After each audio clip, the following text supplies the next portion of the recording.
नाज़रीन, अस्सलाम वालेकुम। अबरार रशीद आपकी खिदमत में हाज़िर। आप देख रहे होंगे कि इस वक्त मैं सफ़र यानी उर्दू वाले सफ़र में हूँ, मोटरवे पर मौजूद हूँ। और अगर ट्रैफिक की आवाज़, हॉर्न की आवाज़ आप आए या शोर बैकग्राउंड में सुनाई दे तो उसके लिए पेशगी की माज़रत आप कबूल कीजिएगा। मैं एक इस्लामाबाद के एक मुख्तसर दौरे पर एक दोस्त की दावत पर यहाँ इस्लामाबाद में आया था। अब वापसी का सफ़र है। इस्लामाबाद में 2-3 मुलाकातें रहीं, बड़ी सूदमंद यानी इतलात हैं। एक जर्नलिस्ट के लिए क्या चाहिए होता है, एक जर्नलिस्ट को क्या चाहिए होता है, यही कि उसको कोई मालूमात मिल जाएँ, इतलात मिल जाएँ। और जो मौजूदा सियासी धुंध है, गर्द है, उसमें अगर आपको कोई अच्छी इन्फॉर्मेशन मिल जाए तो इससे बेहतर एक जर्नलिस्ट के लिए क्या हो सकता है। इस्लामाबाद में ये अफवाहें हैं, ये खबरें गर्दिश कर रही हैं कि अब इमरान खान के लिए आने वाले दिनों में सहूलियात हैं, उनकी मुश्किलात में दिन ब दिन कमी आएगी और बिलाखिर इमरान खान को रिहा कर दिया जाएगा। कब तक रिहा किया जाएगा, इस हवाले से मुतज़ाद खबरें, मालूमात या इतलात हैं। कुछ लोगों का ये मानना है कि इमरान खान को ऐन मुमकिन है 2 महीने में रिहाई मिल जाए। कुछ लोगों का मानना है कि नहीं 6 महीने, कुछ साल कहते हैं। बहरहाल इसका वो मंबा के इंफॉर्मेशन को करार दे रहे हैं। उसके मुताबिक इन लोगों के मुताबिक जिन लोगों से मेरी मुलाकात हुई है, ज़ाहिर है बाखबर लोग हैं, आला ओहदों पर फायज सरकारी अफसरान, या आप ये समझ लें कि बस आला ओहदों पर फायज ये लोग हैं। अब इनका ये कहना और मानना ये है कि खदीजा शाह की 9 मई वाले संगीन केसेस में रिहाई जो है वो मुमकिन हुई। इसकी क्या वजह है? कुछ लोग इस सारे मामले को आर्मी चीफ के हालिया दौरा अमेरिका को करार देते हैं, 10 रोज़ा दौरा जिसके दौरान उनसे मुख्तलिफ अमरीकी आला ओहदेदारों ने मुलाकात की या आर्मी चीफ ने उनसे मुलाकात की, जिसमें अमरीकी सेक्रेटरी ऑफ डिफेंस हैं ऑस्टिन लॉयड हैं, जो अमरीकी वज़ीर ख़ारजा या सेक्रेटरी ऑफ स्टेट हैं एंटनी ब्लिंकन, और मुख्तलिफ लोगों के साथ जो है वो उनकी ये मुलाकातें जो हैं वो जारी रहीं। यानी मुख्तलिफ लोगों के साथ उनकी मुलाकातें। अब ज़ाहिर है उसमें अहम जो है मुल्की सलामती के मामलात भी डिस्कस हुए होंगे, खारजा मामलात भी डिस्कस हुए होंगे। इस हवाले से कुछ लोगों का ये भी कहना है कि जी अब गुज़श्ता रोज़ PTI के रहनुमा यानी सीनियर नायब सदर लतीफ़ खोसा और दीगर रहनुमाओं की प्रेस कॉन्फ्रेंस जो है वो टेलीविज़न, पाकिस्तान टेलीविज़न पर लाइव दिखाई गई।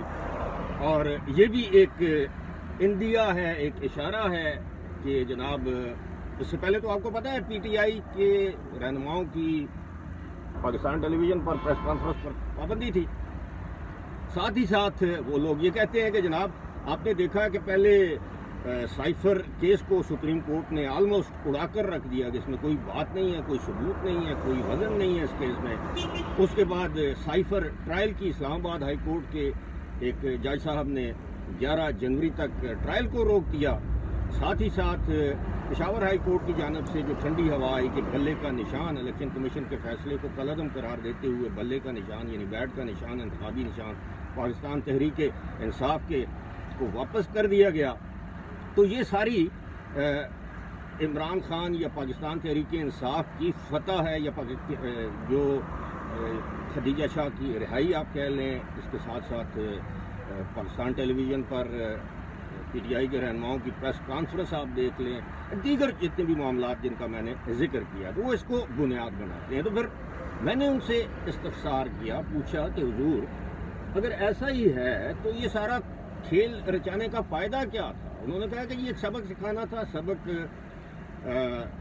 सिखा दिया गया है, अच्छे तरीके से सिखा दिया गया है PTI के मुख्तलिफ रहनुमाओं को। तो मैंने कहा जिनके खिलाफ दहशतगर्दी के मुकदमात है क्या वो ख़त्म कर दिए जाएंगे? क्या आर्मी हमारी जो है इस चीज़ को माफ़ करने के लिए तैयार है? आर्मी एज एन इंस्टीट्यूशन, जो उनकी तनसीबात पर हमले किए गए, शहीदों के मुजस्मों की तहरीकी की गई, एयर बेसिस पर हमले किए गए, और इसके अलावा दीगर जो मामलात हैं, जो करप्शन के केसेस बनाए गए, इसका मतलब है कि ये सब झूठ था, एक इंतकाम पर मबनी कोई कार्रवाई थी।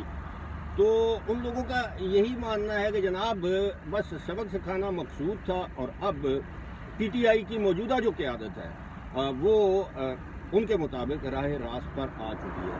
آج ہی میں پاکستان تحریک انصاف کے جو ترجمان ہیں معظم بٹ، ان کا ایک بیان پڑھ رہا تھا جس میں انہوں نے پاکستان پیپلز پارٹی اور عوامی نیشنل پارٹی کی طرف دوستی کا ہاتھ بڑھایا۔ اب وہ ہاتھ کیسے بڑھایا کہ جناب جو کچھ ہم پاکستان پیپلز پارٹی اور عوامی نیشنل پارٹی کہہ رہی ہے وہی کچھ پی ٹی آئی کہہ رہی ہے، تو آئیں ہمارے ساتھ یہ دوستی کا جو ہے ہاتھ بٹائیں۔ اب دوستی کا ہاتھ کیسے بٹایا جا سکتا ہے؟ ظاہر ہے کوئی انتخابی اشتراک ہو سکتا ہے جس کو سیٹ ایڈجسٹمنٹ کہتے ہیں، انتخابات کے بعد کوئی اتحاد ہو سکتا ہے، الائنس ہو سکتا ہے۔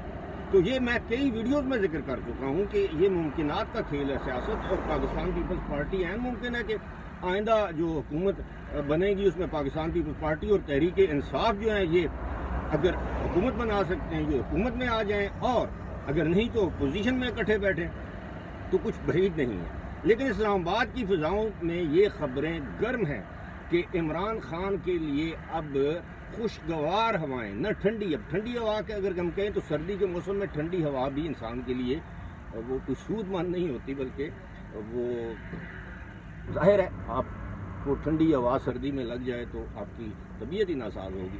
تو میں یہ کہوں گا کہ اب عمران خان اور پاکستان تحریک انصاف یعنی اسلام آباد کی فضاؤں میں یہ خبریں گردش کر رہی ہیں کہ عمران خان کے لیے اب جو ہے وہ ٹھنڈی ہوائیں نہیں بلکہ خوشگوار ہوائیں چلنا شروع ہو چکی ہیں۔ اب دیکھتے ہیں کہ الیکشن سے پہلے یعنی 8 فروری سے پہلے یہ اونٹ جسے ہم کہتے ہیں وہ کس کروٹ بیٹھتا ہے۔